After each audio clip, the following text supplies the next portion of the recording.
Welcome to another edition of 42 Straight Years In, Volume 2, Part 10. I'm a crackhead update. No crackheads today. I've seen a few walk by, but they kept it moving. I got my shank, as usual, ready to ride at a moment's notice. Let's ride, y'all.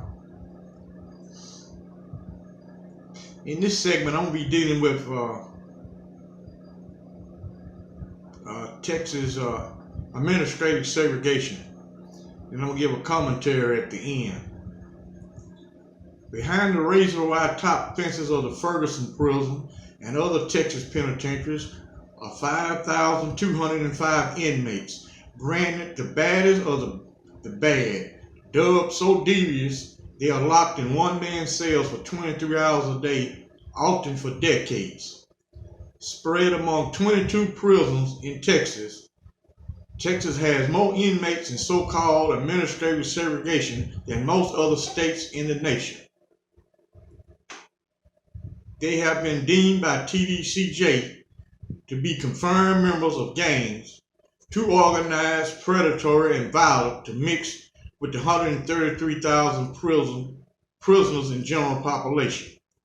They serve their time in cages of about 9 feet by 7 feet, with cement walls outfitted with solid steel doors or bars covered with mesh. We ain't the most likable or most welcome group in society, concedes 38-year-old Anastasio Garcia, a robber from the Rio Grande Valley, who has been in ADSEG for 15 years. In Texas, members of 8 prison gangs, characterized as security threat groups, automatically go straight into isolation regardless of their crime they committed. Those include confirmed members of the Texas Syndicate, Mexican Mafia, Aryan Brotherhood, Barrio Azteca, and others. Their only way out is to renounce gang affiliation, which they rarely do out of loyalty or fear of retribution. Guards sometimes carry shields to protect themselves from being stabbed with homemade spears or petted with excrement, urine, or rotten food, rancid homemade cocktails used for attack known as chunking. Texas holds more prisoners in long-term solitary confinement than every other state and the federal prison system combined. At last count, according to Texas Department of Criminal Justice, about 1,300 Texas prisoners have been in isolation for 6 years or longer. More than 680 had been in ADSEG between 6 and 10 years, 450 between 10 and 20 years, and 129 between 20 and 30 years. 18 have been in SEG more than 30 years. Texas don't only have administrative segregation, they also have high security. There are 5 high security units in Texas. The Gil Lewis High Security, Estelle High Security, Bill Clements High Security, Smith Unit High Security, and All Ridge High Security. And all ADSEG terms are indefinite in Texas. I don't give a damn what you go to SEG for, it's an indefinite term. They review your case every 6 months. You appear before the classification committee to see if you're eligible for release. If you're a confirmed gang member, they don't even call you the classification. Those are only non-gang members. And so that goes to show you, in Texas, being a security threat group member is hazardous to your health. Sure, they got some out in general population who undercover. They didn't pick them up at the diagnostic unit and or they done joined, they was in SEG and they wasn't confirmed, and they hooked up with those guys and they been released, but they are doing it low key. They're not attacking other inmates. They're not attacking the staff. They really just there. They do a lot of posing. They go hang out on the rec yard, all go eat together. They want to sit in the day room together, but they are not raising no hell whatsoever if you're a STG. Also, if it's anything racial in a Texas prison, the first thing they look at is gang affiliation. All it takes is one inmate to step forward who is from that ethnic group and say, yes, he is a member of this organization right here. That's good enough for them. Your ass is history. You will do hard time in SEG if you don't have outside support. You think the food in general population is bad, well, in Ad SEG, they make the trays and deliver them to you. If you drop your bread on the floor, they're not going to bring you another slice. They're going to swear you running the game just trying to get some extra bread. So you is fucked. In high security, the isolation is more than Ad SEG. The showers are in the cell. They are set by timers. They come over the PA system, or you can hear the showers being turned on, and you know it's shower time. If you don't do so, they turn the water off, and you screwed until the next day. Now, people will say, sure, they got Crips and Bloods and Tongo Blasts and a couple more little organizations, but they don't force no one to join them. It's the same way as the Mandingo Warriors. They got a few members who are still in SEG, but he's in SEG for committing a violent act, not for gang affiliation, because they do not make another inmate join their group. They don't put pressure on other inmates. You have to be recruited by them. You got to take a test, a verbal test, and a written test, and they do a background check. Now, most of the gangs in Texas do not do no background check. Yeah, they got sex offenders and every damn thing up in these gangs. You don't ask, you don't tell. That's the policy in Texas. They got so, because no one here has paperwork. But a guy can easily do a background check on you if he has access to a cell phone. All they got to do is log into the website and pull you up, put your name and number in, and your whole criminal record pop up. But it's a lot of gang members who are sex offenders. Now, if you know someone in prison, get you a JPay account. It costs the same as a stamp, 42 cents. You can send this guy email in the morning. When they pass mail out in the afternoon, he'll receive it. You might not have money to send him. At least let him know somebody on the outside still care about him. That go a long way with a guy. I hear a lot of guys say, man, I just appreciate getting a letter. People out here forget their family members. You know, I understand some guys didn't have a good relationship with their family when they was on the outside. So that hurts you when you get locked down. Because I had guys give me messages to take to their family. Man, I went over to this lady's house and talked to her. Man, this lady got so damn fly with me. And she said, nobody didn't tell him to put his ass in prison. This man been in prison 28 fucking years. She still remembers some bullshit happened 28 years ago. I can look at her and tell she smoked crack. I can look at her and see that. She's like, I ain't got no money to send him. I said, well, he wasn't more or less worrying about money. He was worrying about how y'all was doing. He don't get to keep up with nobody from the outside. He don't know what the hell is going on, how his family is doing. This is his sister I'm talking to. Well, I'll write him. I noticed she never asked me for his prison number. And she all cracked out. She ain't gonna know how to call. She can call the records office in Huntsville. They'll tell you the guy's number, what prison he's at, where he worked at in the prison. They'll give you all that information. What his custody level is, how his disciplinary look. They will tell you that information. They will send you an email. Some of the older guys get released. They no longer have families. If you are 50 years old, majority of the time your mother's still not, she's not alive. Very rare your mother's gonna be still alive. So that's about the only person they really could depend on. You might have thought your sister was all that and then some, but she hooked up with this guy. This guy run that household, and he ain't gonna have no other man living there. Then another thing, when you first get out, you a long-term offender. You been locked up 20 plus years. Man, I would say a minimum you need 1 year just to get yourself back together. Just to start thinking the way they do on the outside, because you're going to still have that prison mentality, and that ain't going to get you nowhere out here. It'll save your life in physical confrontation. You'll know what to do. Also, when a guy's released from prison, he's not afraid no more. He's way more fucking dangerous than he was when he went in, because he ain't afraid no more. You can't tell him all them horror stories. That shit don't even faze him now. You've been locked up 10 or 12 years. You get out. That's why some of them get out and end up killing somebody real fast and going back. He ain't afraid no more. He's not a first offender now. He's not afraid.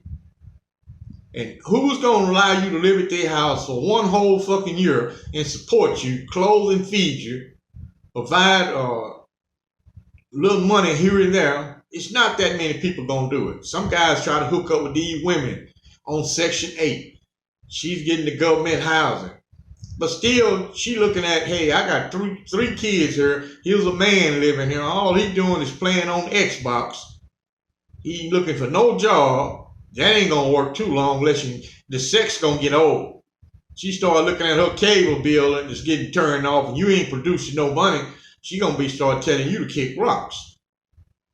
A guy need a stable environment to be released to. And sometime I go out on Ledbetter at the Ledbetter station here in Dallas. That's where guys at the halfway house meeting in a van come pick them up. They gotta go to Ledbetter station. Man, I get to talk to every now and then. I see a guy I know from prison. And at that halfway house, they don't even want you to have a night job. Suppose this the only job, the vacancy this company got is a night employee. Hell, they won't allow you to work at night. Man, they got a procedure you got to go through, all kind of little bullshit. So it's hard to come up inside of the halfway house. You need to be at a house, not at a semi-institutional encampment. That's what a halfway house is. They got rules. This one, they don't even want you to smoke. They don't even want you to smoke a cigarette. Even though these guys sneak out there and smoke. You got to sneak, but you're a free man. So a lot of guys say, fuck it, I'd rather be homeless. And they get someone that say, hey, he can live at my house. So the parole allow him to leave the halfway house. But those people just agreed to that to help you out on parole. About a week later, he go to the parole office and say, hey, those people put me out. Now you sleeping on the fucking streets, or you hanging out. There's a lot of homeless guys in Dallas who on parole. A lot of them. There's a lot of them who got sex offender cases. They can't get an apartment if they do a background check. He is fucked if he got a sex case. That's a no-no. You can't get in the house. You can kill 10 people and they allow you to get housing. The same way the city of Dallas. You can be a mass murderer and the city of Dallas will hire you. But a sex case, they won't hire you. So, God need, if you ain't practiced looking out for yourself in prison, I'll tell a guy this: if you did bad in prison, in all likelihood, you're going to do bad out here. So that's just a society within a society. If you couldn't deal with that, you ain't going to be able to deal with this. Out here is way more fucking treacherous than being inside of a prison. You can figure prison out real fast. You got any type of brain cells in your head. You can figure it out. You can narrow down all the possibilities. Out here, you can't. You might get robbed any minute in one of your inner city neighborhoods. You might get shot at any given time. You might go to a store, food, try to rob you. Anything can happen. In a prison, it don't work that way. You almost got to put yourself in a position to get hurt. Involved with owing people money, getting a drug deal, a gambling debt, and you can't pay. Messing with some guy's homosexual. In some prison, messing with the wrong female guard to get you hurt. He done laid claim to this female guard. They got a little relationship going. Well, I've seen that happen at Styles. Had these 2 pretty twin sisters. Man, they pretty as hell, but they cool. Anything go with them. If you want to escape, that's cool with them. You want to kill somebody, they don't care. You could smoke weed right in their face. They did not care. Because when I first went to Styles, that was one of the widest open prisons in the Texas penal system. CNN did a report on the Styles unit. They said if you go to Texas, go to prison in Texas, you want to be assigned to the Mark Styles unit. It was wide open. You see guys out on the rec yard early in the morning taking selfies with female guards. They walk around holding hands like they're in the park on the outside. You see guys sitting there smoking a blunt with a female guard. They passing it back and forth. Sex everywhere. Well, anyway, these two twin sisters, they had a thing. Each one of them had a guy that they was in a relationship with. And if they didn't like you, you can't masturbate on. Simple as that. And she was working in the picket. Guy went up on 3-row shower. Opened the shower door, masturbate. So she get on the PA system. She said, hey, dude up there in 3-row shower, you know I don't fuck with you like that, man. Man, close that damn shower door. She said, man, I'm only giving you one warning. He hollered out, fuck you, bitch. Because he knows she fuck around with the other inmates. So she got back on the PA system. She said, I guarantee you, in the next 15 minutes, I have the shit beat out you. See, I guarantee you it's going to happen. She got on the phone, called over the 7 building, and called up and had that female over there to go get her boyfriend. Write him a pass to come to 4 building. When him and his homeboy walked in the door, they started putting their gloves on. He still was up on 3-row getting dressed. So they waited till he come all the way down. And you can tell he looking nervous. He already know what time it is. She's standing up in the picket, looking in the day room just to see what's going to happen to him. So they didn't do no talking. They just took off on his ass. They kicked the shit out of him. So you could get in a lot of trouble at Styles by messing with the wrong female. Bad things would happen to you. Some of them females would just give a guy 3 packs of cigarettes. He'd break your jaw. Man, that's over $300. He'd break your jaw just as easy as hell. Styles Unit was all about money. It wasn't about all this gang bullshit. It was about money. Everybody there was trying to do easy fucking time.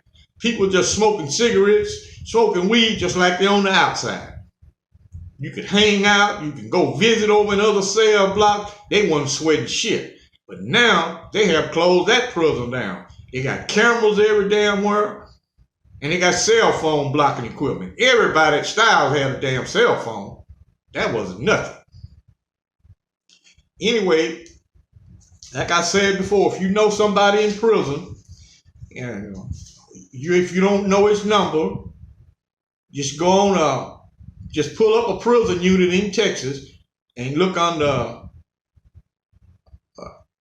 Texas inmates and pull it up, type his name in. You ain't even got to put a number. And you can narrow it down. If it's some more inmates got his same name, you know what county he was from. If he from Dallas, the other guy is from Wood County, you say, well, that's not him. And you will look, you'll be able to locate him. Just easy to do. Get you a JPay account. Shoot this guy an email. You know, money is a big thing in Texas because they don't give you shit. But if you ain't got money, hell, just a simple fucking letter or do. Man, you'd be surprised a guy being locked up 15 years, how happy he is to get a letter. And he ain't say he ain't received a letter in the last 10 years. Man, he gonna stand around with the fellas. Hey, man, they ain't forgot about me, man. My homeboy wrote me. My homegirl wrote me a letter. My aunt wrote me a letter, man. That means something. That helps him. He said, man, I got to get out of here. That might slow his roll down inside and try to make parole. You damn sure ain't gonna make it if you on close custody.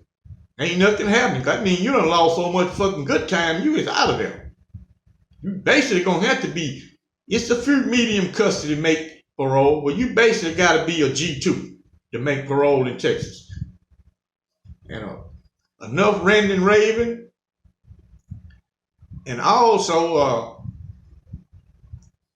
for the females, I got put my 2 cents in on the females. Some of these guys with these other channels, they done hooked up with this lady, and they married or something. So somebody like me who is outspoken and curse and all that shit, they don't want me on their channel. The old lady gonna say, nah, I don't like this guy, but her old funky bitch ass, she ain't never been in a fucking prison, and these guys don't talk fucking nice there. It ain't like you in a fucking seminary where everybody's proper and nice. That ain't how that shit is. And you lame ass simp motherfucking dudes who got these type of fucking bitches, I don't give a fuck if you contact me or not. Fuck you and your goddamn channel, you raggedy buffalo looking son of a bitches. Fuck all you motherfuckers. I don't give a goddamn about you. You started just like I did with 1 subscriber. You don't like my style? Move to another motherfucking channel. Kick rocks, motherfucker. Enough ranting raving. Keep your motherfucking shanks ready. And Claude Lee, we gonna hold this shit down, man. I might need your help later on. We'll be ready to ride on these motherfuckers. I might come up on Cedar Crest and get my homeboy, and we'll tear you motherfucking hoes ass off the bone. Y'all like and subscribe. Thank you for watching.